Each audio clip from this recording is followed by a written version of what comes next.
So hello YouTube family, કેમ છો તમે બધા? મજામાં ને? તો બધાને જય શ્રી રામ અને હર મહાદેવ. તો મસ્ત મજાનું ગુડ મોર્નિંગ થઈ ગયું તિરુપતિ બાલાજીમાં. અને હવે ડુંગરો પાર કરવાનો છે, કારણ કે 20 કિલોમીટર બાકી હતો ને રૂમ રાખી લીધો હતો. તો હવે નીકળ્યા સીધા તિરુપતિ બાલાજી.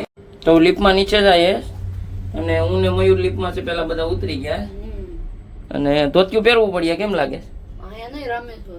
અહીંયા પહેરવું પડીએ, જોઈએ પહેરવાની હોય તો ધોતી પહેર લેવું.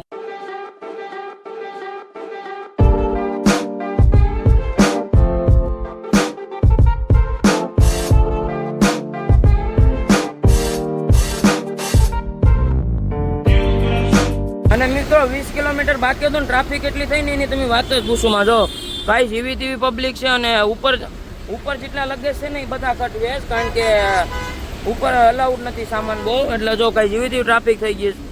અને ડુંગરામાં છે, ઉપર ચડવાનું છે ને ટ્રાફિક જોઉં તમે ખાલી.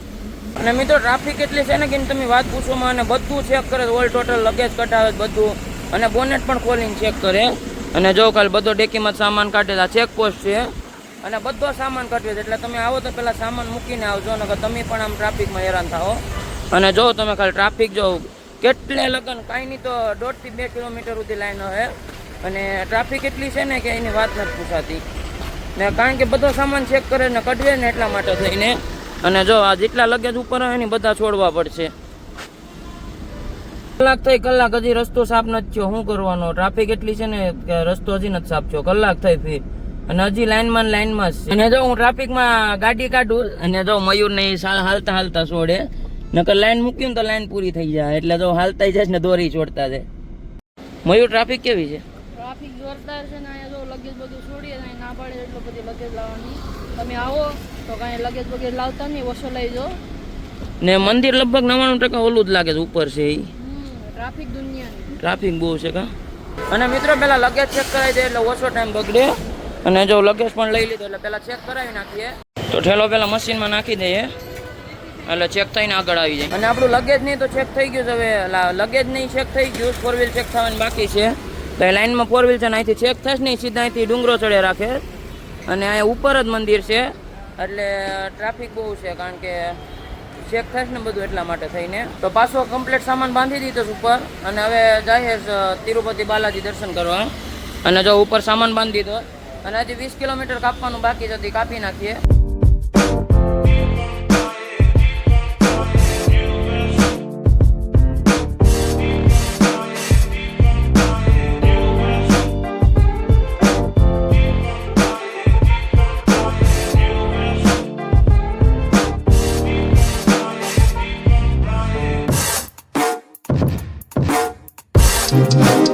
તો ફાઇનલી તિરુપતિ બાલાજી પૂકી ગયા અને હવે નાસ્તો કરી લઈએ. અને નાસ્તામાં મેં કેવું જો ચોમીન છે અને રાઈસ છે અને જમવાનું કેડના પત્તામાં જ આપે. તો પેલા જમી લઈએ. મસ્ત મજાનો નાસ્તો કરી લીધો. નાસ્તો બોલે કે ભાઈ જમવાનું બોલે, બધું એક જ છે. 12:30 વાગી ગયા.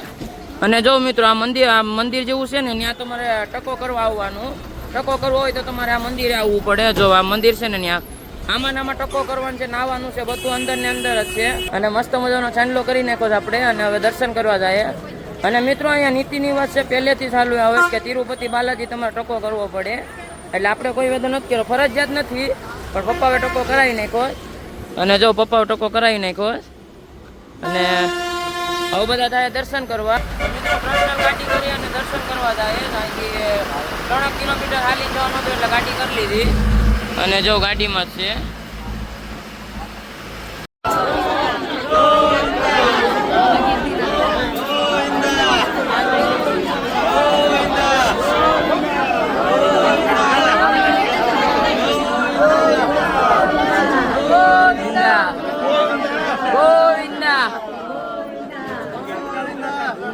તો મિત્રો સવારના 10 વાગ્યાના બેઠા લાઈનમાં.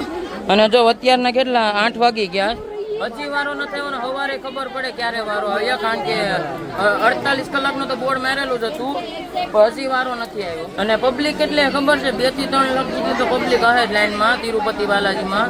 અને હજી એટલી જ આગળ લાઈન છે. આ બધી લાઈન છે ને બધા પેક છે અને હાલવાની જગ્યા નથી. થોડા ગેટ ખોલે અને બહુ પબ્લિક છે. તો ફાઇનલી મિત્રો તિરુપતિ બાલાજીના દર્શન કરી લીધા મસ્ત મજાના. અને અત્યારે જો સવાર પડી ગયો. કેટલા વાગ્યા જો અત્યારે વાગ્યા 10:27 એટલે 10:30 થયા. કાલે અમે મિત્રો બપોરના 12 વાગ્યાના લાઈનમાં હતા અને સતત કેટલી 20 કે 22 કલાક થઈ અને 10:30 વાગ્યા પૂરું કમ્પ્લીટ થઈ ગઈ, વારી આવી ગઈ. અને જો મસ્ત મજાના મમ્મીએ પણ દર્શન કરે, તમે પણ દર્શન કરી લો. અને મિત્રો સતત ઊભા ને ઊભા એક કઈ જગ્યાએ બેઠવાનો જ વારો આવ્યો નહીં. અને ધક્કા એટલા મારે કે પબ્લિક એટલી છે ને મિત્રો કે 4 થી 5 લાખ તો આરામથી પબ્લિક હે. અને ધક્કા એટલા મારતા છે ને કે એની તમે વાત પૂછોમાં. અને જો મંદિર જો કેવું મસ્તનું મંદિર છે.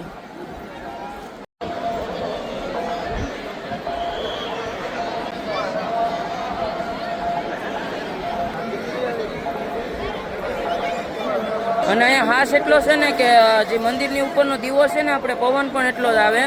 અને મંદિરની ઉપરનો દીવો છે ને એ સતત 1 વર્ષ સુધી ચાલુ ને ચાલુ છે. કોઈ બોલાવતું નથી, દીવો નથી કરતા, તોય 1 વર્ષ સુધી સતત ચાલુ જ રહે.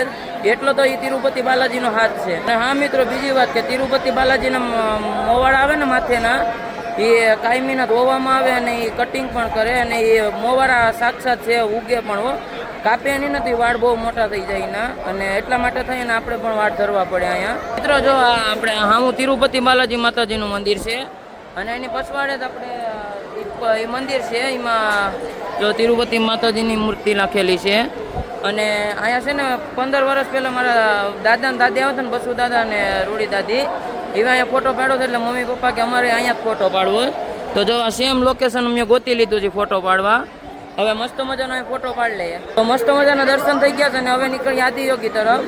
તો બસ આજના વિડીયોમાં એટલું. વિડીયો સારો લાઈક, કમેન્ટ અને સબસ્ક્રાઈબ કરતા હતો. અને તમને એક નવા વિડીયોમાં મળું. બધાને જય Shri Ram and bye bye.